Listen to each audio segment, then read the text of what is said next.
Really excited to get into it as NFL Film senior producer Greg Cosell joins me here on the Eagle Eye in the Sky podcast. What did you see from Carson? What were some of the good things, some of the bad?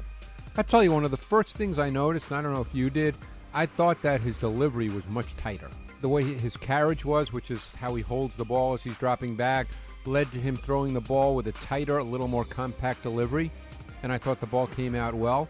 There's a few throws that I know he'd like to have back, basically routine throws that you can't miss, and that has to be continued to work on.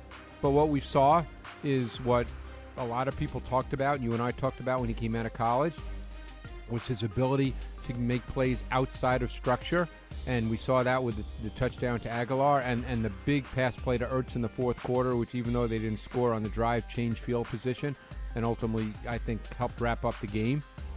Those plays are critical. And you lose sight of the fact, or I do anyway, when you watch him do that, at how big he is. Right. Because he's not a thick-built kid. For instance, a lot of people that I talk to, coaches, compared him to Andrew Luck when Wentz came out.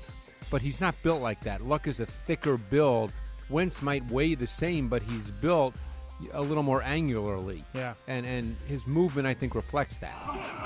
Situational football is a strength for him. Yes. And that's something where you kind of see younger quarterbacks tend to go. I remember you and I talked about this during training camp.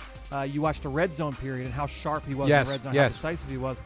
When the lights get bright and when you need him to step up, he's able to step up and make good decisions and get rid of the football. That goes back to college. I remember we did that play. It was a winning touchdown against Northern Iowa, where he changed the play at the line of scrimmage. No timeouts. I think there were, less than 30 seconds to go, whatever it was. And you saw the poise, the composure, the awareness, the understanding. See, that to me is what game management is. When they call a quarterback a game manager, obviously we know that's a bad connotation these days. But to me, that's what game management really is. Understanding, controlling the game situation at the time. Right. That's what the great quarterbacks do. Every situation presents its own challenges and therefore its own solutions.